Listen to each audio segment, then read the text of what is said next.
Bom dia!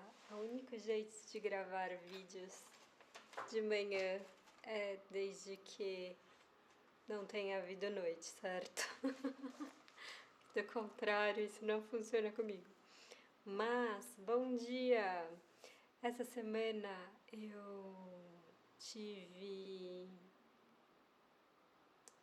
Eu me dei conta que tem um monte de coisas que eu subentendo que é muito comum, é muito óbvio, enfim, e que todo mundo sabe do que se trata, porque na minha vida existiu sempre.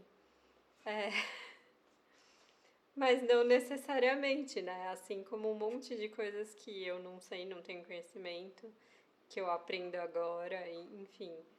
Mas eu tava conversando com a vizinha e nós estávamos falando de livros.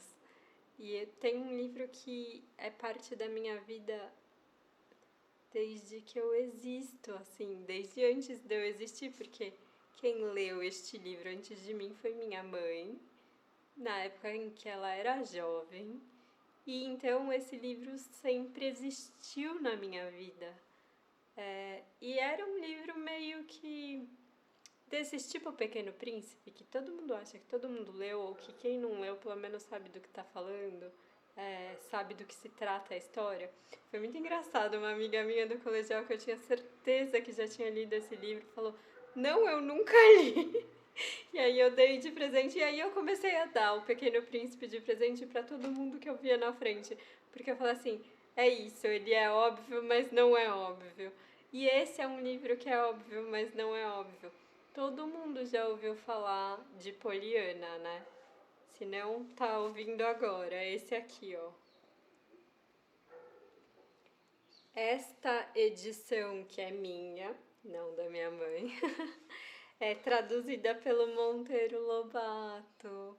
E eu acho isso tão lindo, porque eu sei que existem outras traduções, mas saber que eu tô lendo a tradução do criador do Sítio do Pica-Pau Amarelo é muito feliz. E, enfim, tô falando desse livro porque acho que o mundo tá precisando lembrar que ele existe. Acho que a autora é de 1930. É Eleanor Hodgman Porter. Eu não sabia o nome da autora, gente. Eu sei o personagem, a história, mas o autor nunca foi uma coisa que me chamou muita atenção. Ela nasceu em 1868 e morreu em 1920, pelo que tá aqui.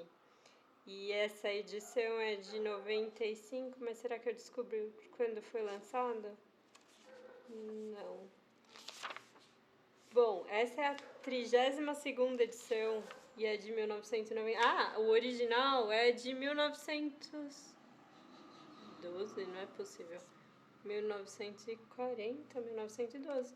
1912. Caramba, 1912. Então, este livro de 1912 está merecendo ser relembrado na sociedade de 2025. Porque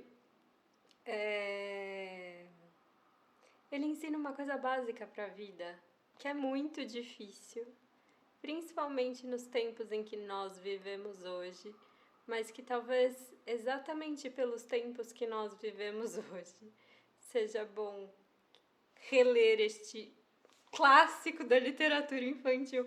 E eu tô relendo como remédio mesmo. E é muito feliz. Tem uma coisa que ficou muito famosa desse livro, que é o jogo do contente, que eu não lembrava exatamente como que ela começou a jogar isso, mas, enfim, vou deixar aí o gostinho da curiosidade para quem não leu, ler, para quem já leu, reler, e talvez a gente possa jogar o jogo do contente não só com a nossa vida e o cotidiano e as coisas que acontecem conosco. Claro, que bom se a gente conseguir fazer isso sempre, mas com as questões mundiais também. talvez mais gente jogando o jogo do contente, todas essas questões também se amenizem. Enfim, fiquei sabendo que teve conselho kármico agora, dia 30. Espero que os planos deles para os próximos 3 meses sejam melhores do que os que passaram. Que as resoluções desse conselho tenham sido boas. E é isso. Bom dia, boa tarde, boa noite. E leiam Poliana. Será que eu leio alguma coisa? Deixa eu ver, vou abrir um aqui. Tal qual um livro. Capítulo 7. John Pendleton recebeu Poliana com um sorriso diferente. Muito bem, Miss Poliana. Tenho pensado muito na sua pessoinha e acho que deve ser bastante misericordiosa para ter vindo ver-me hoje. Por que, Mr. Pendleton? Fiquei muito contente de ter vindo e não ficaria nada contente se não viesse. É que fui rabugento da última vez que trouxe geleia, como também o fui daquela outra que me encontrou de perna quebrada. E creio que nem lhe agradeci pelo que fez nessa ocasião. Por isso digo que foi misericordiosa em ter vindo ver-me ainda uma vez. A menina remexeu-se atrapalhada. Mas fiquei tão contente de encontrar o senhor naquele dia, isto é, não quero dizer, está claro, que ficasse contente de o senhor ter quebrado a perna, isto não. Compreendo, disse Miss Pendleton, sorrindo. A sua linguinha às vezes não ajuda, não é assim, Miss Poliana?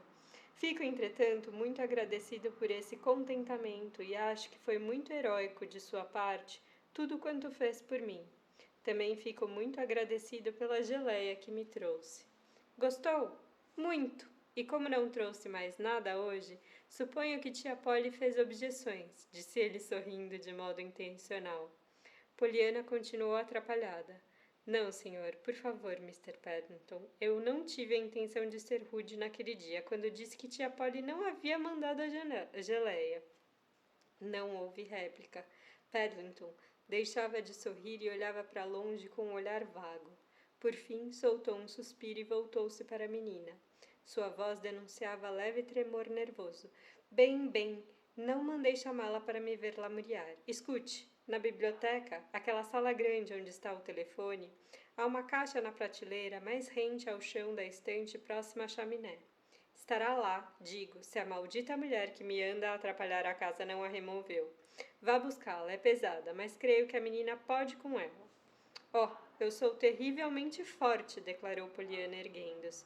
Carrego até 2. Momentos depois, voltava com a caixa. Era uma caixa de tesouros, curiosidades que Pendleton havia juntado nas suas viagens pelas terras exóticas, cada qual lembrativa de uma história.